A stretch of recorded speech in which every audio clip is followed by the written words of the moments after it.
తెలంగాణ పోరాటానికి నాంది పలికిన చాకలి ఐలమ్మకు బీఆర్ఎస్ ఆధ్వర్యంలో ఘనంగా నివాళులు. చాకలి ఐలమ్మ 39వ వర్ధంతి సందర్భంగా బీఆర్ఎస్ పార్టీ ఘనంగా నివాళులు అర్పించారు. ఈ సందర్భంగా జిల్లా అధికార ప్రతినిధి వాకిటి శ్రీధర్, జిల్లా మీడియా కన్వీనర్ నందిమల్ల అశోక్ మాట్లాడుతూ, నైజాం నిరంకుశ పాలనకు వ్యతిరేకంగా ఉద్యమం చేసిన వీరవనిత ఐలమ్మ అని, తెలంగాణ రాష్ట్ర ఆవశ్యకత గుర్తెరిగి తెగువ చూపి ప్రజలను చైతన్యం చేసి ఉద్యమం నిర్మించిన వనిత ఐలమ్మ అని అన్నారు.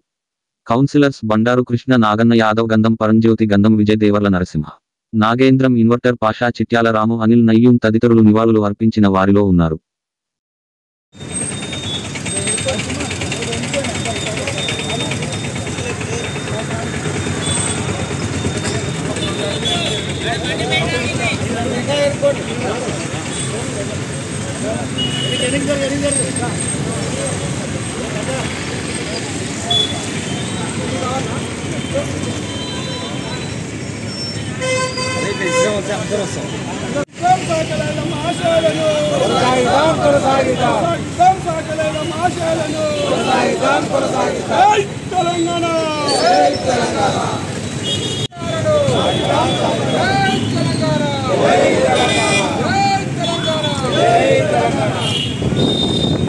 వీరవనిత, బడుగు బలహీన వర్గాల ఆశాజ్యోతి, ఆ కాలంలోనే నైజాంకు వ్యతిరేకంగా వారి యొక్క అరాచకాలను ఎదురొడ్డి ఈ తెలంగాణ ప్రాంతం కోసం అత్యంత పేద కుటుంబంలో జన్మించినప్పటికీ కూడా ప్రజల పక్షాన పోరాడినటువంటి ఒక స్ఫూర్తి ప్రదాత చాకలి ఐలమ్మ.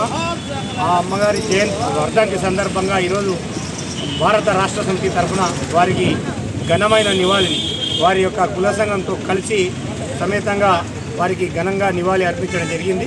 ఈ సందర్భంగా వారి ఆశయాలను మనం కొనసాగించే దశగా ఈ తెలంగాణ రాష్ట్రాన్ని ఏర్పాటు చేసి కేసీఆర్ అధ్యక్షతన బంగారు తెలంగాణ దిశగా తీసుకెళ్లినటువంటి పరిస్థితుల్లో మనం ఇంకా మున్ముందు వారి పోరాట స్ఫూర్తిని ప్రదర్శించాల్సిన అవసరం ఉంది. తెలంగాణ ప్రజల యొక్క ఆకాంక్షలను నెరవేర్చడానికి అందరం పోరాడాలి. జై తెలంగాణ. చాకలి ఐలమ్మ ఆశయాలు, చాకలి ఐలమ్మ ఆశయాలు. జై తెలంగాణ.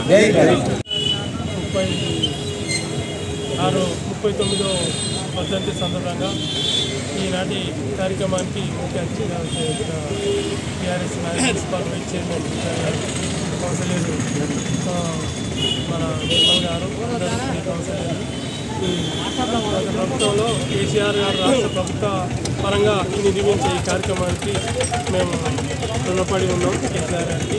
అదేవిధంగా తెలంగాణ రాష్ట్రంలో చాకలి ఐలమ్మ కళాశాల పేరు, ఆమె సొంత జిల్లా పేరు, సొంత జిల్లాను ఆయన నామకరణం చేయాలని కూడా మేము ప్రభుత్వానికి విజ్ఞప్తి చేస్తున్నాం. ఖచ్చితంగా ఈనాటి కార్యక్రమానికి అందరికీ ధన్యవాదాలు.